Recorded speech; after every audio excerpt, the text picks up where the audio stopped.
Aging in place or transitioning to a different living situation. It's a choice millions of Americans and their parents and loved ones are making all the time. So Sharyn Willard is a senior home coach and a community educator with Home Helpers Home Care Tulsa. She's here to share more. Good morning, Sharyn. Good morning. Thank you for having me. Oh, well, we're delighted to have you in. I want you to tell people your experience and with seniors over the years and how you've come to really just care about this population. Okay.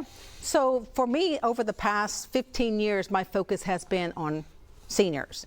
So I was a realtor by trade a long time ago, and in 2010, decided that I loved this sector. So I started and I went and got my designation as a seniors real estate specialist, and then proceeded to go and get my designation as a certified senior housing professional, helping with seniors with the transitioning of A to Z. And in more than a decade of experience in this. And what we were seeing, interestingly, in these, 2 to 3 year window called the silver tsunami. This is something that's come up since you've gotten in the industry. Tell us the silver tsunami. When you told me that term, I was like, well, I got to know more about this. Yes.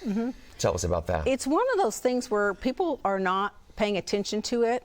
And over the next few years, over by 2030, there's going to be more seniors over the age of 65 than 18 and under. So there's so many people that are used to doing things a certain way, and they're not thinking about everything that's going to go into seniors, and realizing that because it's the largest population, they're going to be left in the dark because they have no idea. And so it's just a matter of just realizing everything you do in your business, in your life, everything, at some point, it's going to be really important that you know that you need to be in place to be able to help the largest population. Yeah, so I wanted to talk about specifically, and there's so many topics we could talk about with seniors and those 65 plus, aging in place. Let's start there. A lot of people want to age in place. A lot of seniors want to age in place. Tell us more about aging in place. So approximately 80% of the seniors want to age in place. And so that was kind of where I shifted, and not only my heart is there, but I just know that that's where they want to be. So what does that look like for them to be able to age in place? And let me clarify one thing. Aging in place doesn't necessarily mean that they have to age in the home that they're in right now. It could be a senior community, it could be somewhere else. Where they call home is what they call aging in place. Support makes it possible. That's one of your big points. Tell me about that. So there's resources out there. So where I am right now at Home Helpers Home Care, we are a company that provides non-medical. So that basically means we are there to offer companionship to the seniors, any assistance with activities of daily living, whether that's shower, bathing, cooking, transportation, whatever that looks like. That way allows them to remain independent at home, and it keeps their dignity.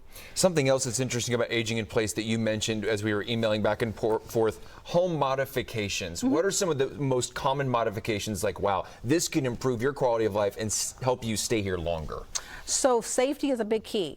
A lot of times people don't realize it, but if you don't have the right type of flooring, if there's carpet that's uneven, surfaces, stairs, things to modify, if they're in a house to where there's two levels, if they want to maintain the bottom level, widening of the doors. Is it wide enough? Are there grab bars in there? They don't necessarily have to be the rounded ones, but the universal design, what looks fancy, looks nice, but yet still they have something to support.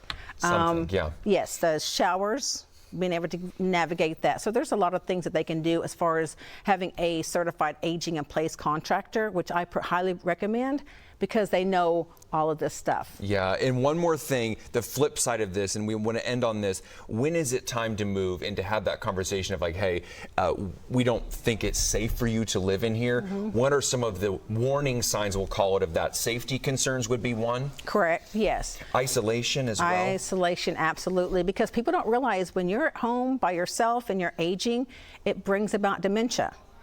And so you're there, and you might have family coming. The seniors might be living with a family member, but they go off to work and do their things and leave them at home.